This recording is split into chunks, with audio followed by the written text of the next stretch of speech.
What's going on, people, and welcome to Man Knows Football. You're here with Guni and Kenny Ken.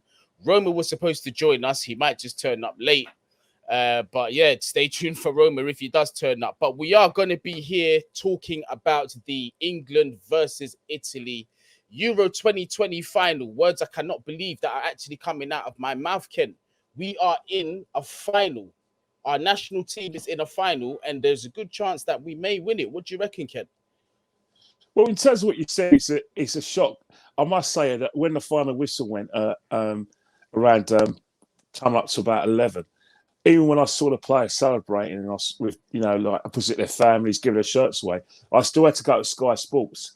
And when Sky Sports, they have breaking news, I still wasn't convinced. And I had to watch it a few times that England are in a major final.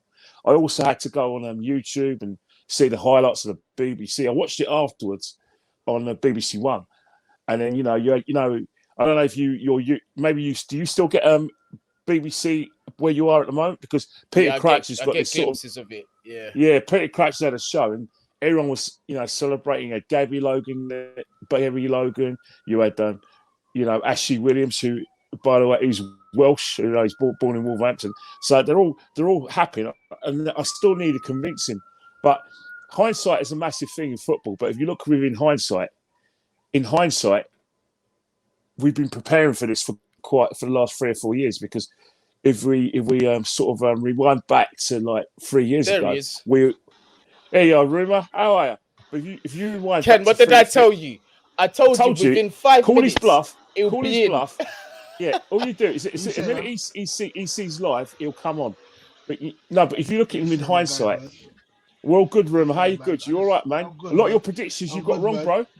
You got a lot of your predictions wrong, though, didn't you? What did I get wrong?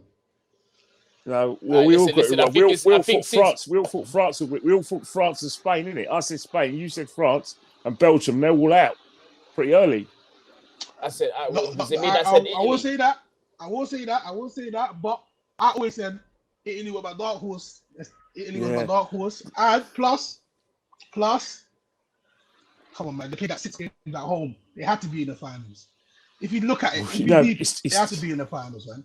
Well, I think they play well. But I think, as I was saying to, like I said, man who knows football, in hindsight, we shouldn't really be surprised, because, we are the current under-17 world champions. We're the current under-20 world champions. And a lot of those players who played in these teams, Mason Mount, Phil Foden, Dominic Calvert-Lewin, all of the young players played. All these young, all parts of the Ireland instead. Yeah. So Mason Mount as well, and then you got situations like England recently won the Toulon under-21 tournament, a tournament they never taken seriously, but they've won it as well. So Southgate's provided the England team with tournament experience. He's got a situation where everyone wants to play for England, and these are different players. There's none of this garbage we had under Swenger and Ericsson, and to a certain extent under Capello, when you had wags, Barden going shopping and filming themselves shopping, where they're more famous than the players. Posh Spice with big bodyguards. Man United players sitting at the same table, Chelsea players are sitting at a different table. Then you got Liverpool players, all egos, all use England as a sponsorship, endorsement vehicle to promote themselves. It's different now. Everyone wants to. Now the team's doing well. Everyone wants to be part of it. You look at. I was watching a video last a couple of hours ago and looked at the 2018 team. It's light years away from them. The only survivors are probably the defenders.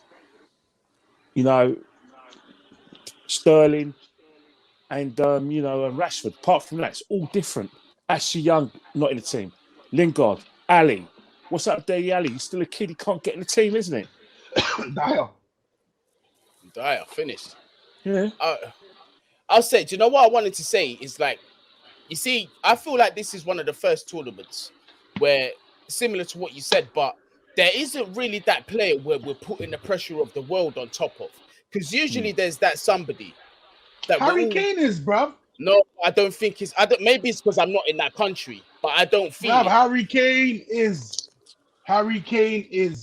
You're gonna be the top goal scorer for England in all major competitions. You are our guy. We're looking for you to bring it home. You have to bring it home. I do agree with it, because I think what's happened is that the first 3 games when England got the group stages, I think Raheem Sterling took a lot of pressure off Harry Kane by getting the winner against the Czech Republic and Croatia, and then getting the first goal at Germany. I think what's happened is that we had someone else look for goals, and since then, he got his goal against the Germans. Can't stop scoring now. He looks fit. He looks fitter now. You know what I mean? Playing on form, playing on form. Well, obviously, last time when we was here, unfortunately, the footage that we recorded before, there was a whole bunch of mess with it, so I wasn't able to put it out. But I'm gonna speak for myself. I got it. Wait, I said 1-1 and then 2-1 extra time, innit? Something like that, yeah. Yeah. Yeah. So I did. No, it was the Germany one I got horribly wrong.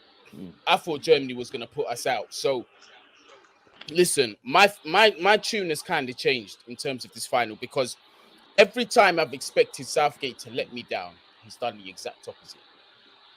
And it's only until the last game that we played against Denmark where I didn't criticize the lineup at all. I just said, you know what? Southgate's done his thing. He deserves to be trusted. And it looks like it's paying off. Now, obviously, Italy, they present a different challenge for us. One thing that I do want to say is this, lads. I don't know if you'll agree with me, but what I saw in the Spain game, they didn't like the press at all. They didn't like that intensive press in the midfield. And I think that's where we're going to get our most luck, because if we stop, especially Jorginho, from playing, I reckon that's where we're going to find our more opportunities. We're going to have more luck, obviously, nullifying them and their possession football. And obviously, we're going to take advantage and capitalize on that. What do you reckon, lads? Go ahead, Kenny. No, you first, man. Me first. All right, cool. I'm gonna say this. You know what? Me being truthful, yeah, I'm gonna be 100 right now, Carl. Right now, I'm trying to be 100. So you can be, bro. So I've got to be 100 right now. So, boy, what I say is this, innit? I won't say Gareth got it right. I'm gonna say the players in that team want to win. The players in that team actually want to bring it home. You understand? What I'm trying to say is this. Kane has woken up and said to himself, bruv, man scored 24 goals and 13 assists. What am I playing at? England is looking at me for the goals. Yeah? After he got his goal against Germany, yeah? Yeah. You got Sterling, yeah, that's been playing, this is like his third championship, European champion, whatever, cup competition, yeah? He himself knows what it takes. They all reached the semis last. You gotta remember, these men reached the semis of the World Cup. Yeah? Yeah. These men reached the semis of the World Cup. They were a square pass away from scoring Kane to Sterling, yeah? So them getting to semis of the Euros, it don't, what's it called? What can I say? I'm not fazed by it. You get? Yeah. What I'm trying to say is, I feel like the bunch of lads we've got right now, yeah, it's not even a Gareth thing. There's so many leaders in that team. That's what's taking them over. That's what's taking them to the next level. Did you get what I said, Kenny? Yeah. Oh, he's gone back out. But no, it's So you feel it's more of a situation where like it's the team kind of putting itself through rather than Gareth Southgate. Come on, man. You got to look at this, yeah. You got to look at this. Harry Maguire, captain of United. Yeah. Stones. Did you get what I said, Kenny? Yeah. Yeah, I what you're saying. Yeah, you're talking about like because this is just that no, it's come through. I feel like he's the motivation. You got to remember, he missed the penalty, so he's rubbing that energy off the players. We can't let this down again. We can't let come on. Rare. I hear that, but there's so many leaders in that team. When you look at it, that is why we're going to where we're going right now. Maguire, captain of Manchester United, big club, top 14. Henderson, captain of Liverpool, top 14. Stones, he's been captain of Man City before, top 14. Raheem has been captain of Man City before, top 14. Grealish, captain of Aston Villa. Yeah. Mason Mount, he's been captain of Chelsea before. Yeah. Who we took? Harry Kane, captain of Tottenham. There's so many leaders in that team. Yeah. There's so many leaders in that team. People are not understanding. You've made a very good point there, Roma. What Declan Rice is for, isn't it? Declan Rice, that's who I was missing out. Captain of Yeah. West Ham. Come on, man. You feel what If I'm you telling know, you know, another thing we have noticed as well is that if you noticed, and I say it's the greatest respect to Sven Eriksson, and that is very little because I had no time for him as England coach because I could see his game. I thought he was a lazy. I think his approach to the management style was lazy. He was starstruck by a lot of these players. He played them because he had big names and players from big clubs, and there were certain players who couldn't get a game. I mean, Darren Bent couldn't get a game under Swin because he played for Charlton and other players. But you look at Gareth Southgate, it's not an issue. Derek Rice plays for West Ham. Grealish plays for Aston Villa. Mings plays for Aston Villa. So yes, Phillips plays for Leeds. So it's not an issue with Southgate. But then again, what he's done is that he's basically picking players he knows. All these guys have come through the system, with the exception of Declan Rice, who played for the Republic. But Grealish left the Republic. And Grealish as well. Yeah, but Grealish left the Republic. But when he was playing the under 21s in 2015, 2016, Gareth Southgate was his coach. So again, all of these players. So for instance, like Raheem Sterling and Harry Kane were playing in junior systems together for England. So it's all about knowledge of each other, knowledge of each other's game, and knowledge of the coach. But the thing about in terms of like what you were saying earlier about the press, I think that's where Verratti comes into it. Because what Verratti's job first and foremost is to win the midfield.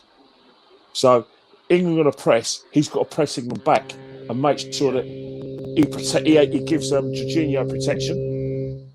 And so basically, when they give Jorginho, he can keep it ticking over. He can change the tempo of the game. Because what England did really well, which shocked me, because I never knew England had these sort of players when they could change the tempo from like defence to attack and keep possession. That's Jorginho's MO. But England were able to do that against Denmark because they controlled the midfield. So asking the both of you, and I'll start with you, Roma. We've all agreed that Jorginho is obviously a key threat for Italy. How do we nullify that threat? By market, we've got to get. I feel Calvin Phillips has to do it, not and Declan. Declan is a better sitter than him. I thought Declan's better, is a better protector than him. But here's my thing with that though, is that that's a bit tricky because Jorginho sits at the base of that triangle, at the base of that midfield. And what I'm trying to tell you is this, because Jorginho knows. You got to remember, Jorginho knows the players on the other team as well. Like for example, if Mount starts, he's gonna be able to tell them, listen, Mount likes to do this, he likes to do that. Same thing, Mount's got to tell these guys, listen, Jorginho, he likes to do this, he likes to do that. You got to watch him here. Calvin Phillips, you got to do this because he's going to try and get the ball here. You know what I'm trying to say to you? Yeah. Verratti's going to be marking Mount. That's going to be his job, to keep Mount quiet. Calvin Phillips is to keep Jorginho quiet. And Barella and Declan Rice is going to be the battle. Because I'm telling you, Barella, he's got legs. Techie. That's going to be the battle. Legs I feel like if the game gets won, it will be between Declan and the Barella battle. Yeah, all right. So we're talking about Declan and Barella and how we do that. But would you have a situation where if England can try and, if they get the ball, hit the ball a bit longer, play sort of a diagonal ball? Because if you look at, they've got Bonucci, they've got Chiellini. You always talk about players who know themselves. But has any team turned Italy? I never, because in all the times I've seen Italy play in this tournament, no one's tried to get around the back of them. So do we bypass the midfield and try and get passes down the sides, try and get Saka in the game, but try and get Saka and Sterling to stay on rather than come inside and make it easier for defensive midfielders. Try and stretch Italy by playing out wide. because the thing about Italy, yeah, they can keep the ball. That's one, and they're also a good counter-attacking team, so they can sit back and let England have the ball. And if England lose the ball, so they can play both ways. So, but don't you think they're going to miss Spinazzola? Because you know Spinazzola, his MO is, because you know what's happening is that, you know, if he was playing, then what will happen? Him and Walker have had a battle, because Spinazzola will play either left back or wing back. So what will happen is that his job is to keep Walker back, stop Walker making those runs. So to pin him back, but pin him I back a feel bit. like, who did they play last game? Spain. Yeah, Spain. Yeah. They play Emerson Palmieri. Yeah, they did. They had Emerson. to. They had no choice. Emerson had and the thing about Emerson, he had a great game. That's what I mean. He missed a chance. He missed the chance in the box. Fair enough, where he hit the crossbar, but he had a great game. It was like I was gonna say, because I don't know if you remember last time I was saying, it's not necessarily a case of a top player being replaced with a top player. It's more of a case that I felt Emerson could walk into the system and still do well purely because of the system. You see what I'm saying? Because it's a well dual side. And just going back to what you were saying, Saka, I want to see him start, because it's no slight against Jadon Sancho, because they're two different players. Jadon Sancho, it's like we said before, he's not the kind of winger that wants to get in behind with the runs. He's the kind of guy that wants the ball to his feet, and he's usually in front of the defense and creating things from there, or making runs or making opportunities from there. Whereas Saka, where we saw with his goal involvements, it's them runs that he makes. They're almost Raheem Sterling-esque, some of them. If you just see the timing of his runs and his intelligence. But so what you say, so basically what you're saying is that in terms of like the modern game, you know, players like Jadon Sancho is like, you know, it's before your time, a young Stevie Coppell, a young Darren Anderson when he first went to Tottenham, where Darren Anderson, I remember. Yeah, but you know, when they went down the wing and they were just orthodox players, and it cut in, they went down the wing. Now, I think what's happening is that the modern game is the inverted winger. Like Saka is an inverted winger who can play, you know, in a free, but he can play near the attackers. And then you've got the same thing with Sterling, who's not really an inverted winger, but he's kind of in between. We call him like an inside left forward, and I think that's where modern football's going, and that's where maybe with someone like Jadon Sancho, an orthodox winger, maybe when he goes to Man United, that's where he's got to develop his game and probably play out left. You know what I mean? Because that's the way the game's been going for a long time. When I was a kid, if you told a left footer to play right wing and told a right footer to play left wing, you'll be just looked as you're mad, because the other day it was very direct. You know, wingers didn't really score that many goals. They were more in terms of crosses, but sometimes they used to join in late and finish off a move. Now we're asking them to play on different sides so they can get more goal involvements, get more assists, but score more goals. I was going to say, I think mine and Roma's era was kind of like the last of the chalk on boots winger. Yeah. That's the kind of wingers that I call them. You know what I mean? Yeah.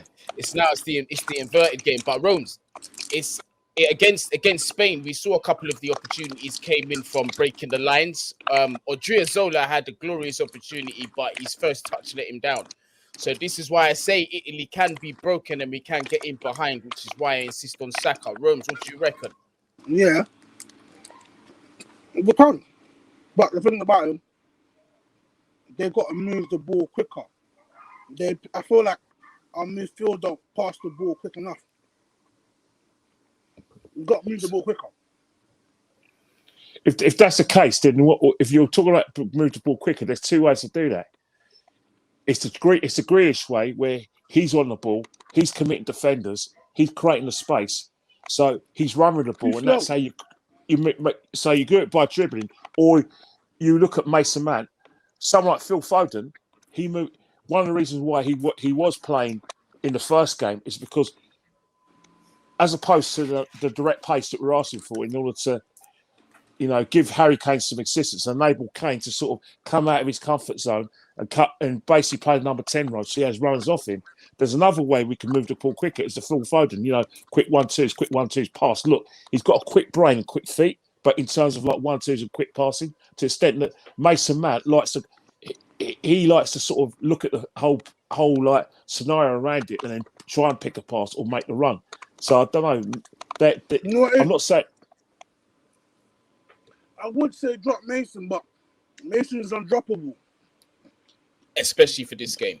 But weren't we saying that about 2 weeks ago when we looked at the performances of Mings, and we were saying about Mings had a very good game against Scotland and a good game against Croatia. But one of the things that you mentioned, Guni, was when they were talking about Mings and getting the ball. I don't know if it was you. I was watching a TV program where I don't know whether it's a foreign supporter looked at Mings and said, "Right, great in the air, good on the floor, but if we can get the ball, if we can try and get around him and play balls, not so much over the top, but around him, that's where he's probably at his weakest." And I think in terms of Mason Mount, yeah, of course he's definitely undroppable, but we're talking about moving the ball quickly, doing it a la Spain. Spain, as soon as Italy had the first 20 minutes, Italy were on top, but Spain killed them because they killed them with permission. They moved the ball quickly.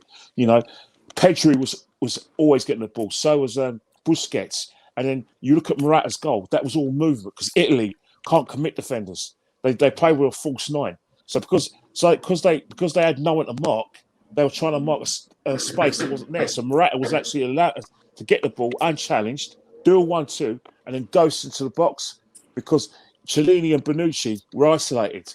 I think that is one area where England do have to look at and maybe a change of personnel. People are talking about Rashford, Rashford instead of Saka. You know what I mean? To be honest, yeah, I hear the Rashford talks and all that, but Saka and Sterling right now. Saka, you can't move. You can't. No, I think with Saka's not so much because of what the effect. I think a lot of there's situations where, Saka, you're giving Saka said, right, hit them for. I'm going to give you 60 or 70 minutes, and then I'm going to bring you off because you're tiring, and then like Gary Neville's theory is that Saka, physically and mentally is exhausted, and they want to sound fresh. But I don't agree with Gary. Anyway. Of all the young players, right? Of all the younger players, Saka's one of the players that has shown me consistently. You throw this guy in any situation, he'll find a way to deal with it. He will never. I don't remember seeing him put in a below average performance. Not at all. But you know what? Arsenal fans on social media didn't want him selected because they wanted him to refresh for Arsenal. You know what I mean? It's that argument, though, isn't it? It's like, do you put your club over country or whatever? Do you know what I mean? It's that argument. Some people. Well, you see, the last point you made a very good point. One of the things about it is that you've had a lot of people over the last few years who've fallen out of love with international football. They see international football as an inconvenience to the Premiership, even though some of their teams are crap. But what's happening is we're getting regular games from Sky. So, for instance, international week. Oh, why are we having international week? Why are we having so many friendlies? Oh, I hate international football. God bless his soul, Claude. My dear friend who's no longer with us. He hates international football, but Claude's Italian. England and Italy in the final. What would he made of this? This was made for him. This is exactly made for him. But you look at but you look at the national side. The national side has got everyone interested in football. No one can ever complain about international football ever again. Because we've fallen in love with the national side. Come on, you must be really gutted that Guni that you're in the I am. I'm NYC. shattered. You're not here with us. I was in the group chat trying to get my way over to England and trying to actually get a ticket to Wembley. But then I was quoted $2,500 for a ticket, and I was like, nah, that I can't justify that because that's already my plane and my hotel stay. It's fucking coming home. Where's he going? If you're not in the capital this weekend, you have to be. What you're doing. You know what? It is buzzing here. It is absolutely buzzing in England. It's mad. It's mental. It's peak. But to be fair, Ken, obviously it will never be the same. But like on the Man Knows Football Instagram, the New York City is banging. The England fans are ripping properly out here. It's massive up there. Bro, yeah, bro. Ask Roma. The footage that is on my channel. Bro. I like Rome's. Nah, it's popping. I'm not gonna lie. It's popping. But bro, It was interesting. Do you get Remember, I'm ESPN? saying this right now. What day is it today? 9th of July, 9th Yeah. of July. 2021. England bring it home, yeah? They're winning the World Cup. Let me think tell so? There's no stopping us. You see, if England bring this Euros, yeah. they're bringing the World Cup. We're gonna You know go what? on and to see what Spain did when they I won knew the you. I was Euros, the waiting World for you Cup to and say Euros. that. We're going Yeah, on but that because you you got to think- remember we should have been in the finals last time for the World Cup. You know, Mm. Yeah, just Harry check Kane never ourselves. squared it. Facts. This team that we have is the golden generation. It's the golden But generation. they don't see themselves as the golden generation. They No, just no, they just used to winning tournaments No, for their country. it's used to winning tournaments at a young age, yeah. And why I say it's the generation is the golden generation is because the talent we have. Like I said, it gives you know when we start the season at Chelsea now and we're having poor games, I'm like, we got too much sauce to be going down like this. Yeah. This team here has too much sauce. You Yeah. got Jaden doing 2013. You got Harry Kane doing 24-13. You got Rashford doing 2017. You got Saka having the best season. Luke Shaw having the best season. Chilwell winning the Champions League. Stones, Maguire. Bro, there's too much sauce in this team. You know what? Is hot. You know what I mean? Yeah. Because remember, the World Cup is what next year. Well, yeah, it's next year. But you know the question I was going to ask both of you.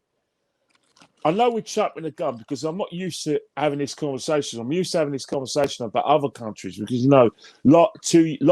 last World Cup and even when the European Championships was supposed to be last year, we're talking about Belgium's golden generation. We're talking about France, where we're saying the conversation we had 2 weeks ago. It's not about who gets in the France squad, who can't get in. Are we going to have the same situation with the national side, England?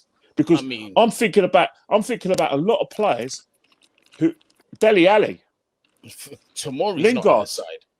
Lingard, Greenwood's Dele not Alli. in the side. Is that Greenwood's not in the side. Tomori's not in the side. But that's what I'm trying to tell you. The reason why what I'm trying to say is this. Tammy Abraham. Tammy Abraham. That's what I'm saying. Max Aaron's, all these guys. It's up to that's what I'm saying. There's too much. There's gonna be talent. There's gonna be challenges. Yeah, there's gonna be all of that. But whoever the guy picks, we can count on. There's too much sauce in this generation of England talent. But so all three of us, we're positive. We're gonna bring this one home. Yeah, do you know what? I'm sticking to my result. 3-1. Before no extra time. That's the end of it, lads. Penalties.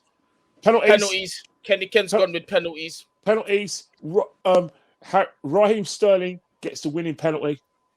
Ideal situation, but then again, it could be a situation where Rashford get that winning penalty. Whoever gets the winning penalty. I can see Rashford playing a part in the final. I can really see Rashford. I can actually see a place for Rashford playing in the final because he's direct, the pace as well. And that's not negating other players like Phil Foden can give us. But I think I'm not saying Rashford's a start, but I look at Chiellini and Bonucci. And I don't care how good you are defenders. Pace kills. Pace kills. Pace will always fry you. Always. 100%. All right, so talk about that. You see, Liverpool got that stake quickly. Talking about that, you see Liverpool get what's his name? That boy. Saul. Baku. What is his name? Doku. Yeah. Scary. Scary. Oh my God. He's scary. Oh. Very, very scary times ahead. Very scary times ahead. Bruv, boy. Replacement for Sane and Mane right there. Yeah, it's quick. It's very quick. Anyway, guys, I know you guys got to get your dinner. Everyone, have a good one, man. Yeah, man. Like, share, subscribe, all of that good stuff. Like, share, subscribe, everyone. For joining me. Love you guys. In a bit. Have a good one, Kenny, man. Have a good night, bro. Bless. It may be coming home. It may be coming home. It's coming home. Coming home. All right, lads. In a bit. See you soon.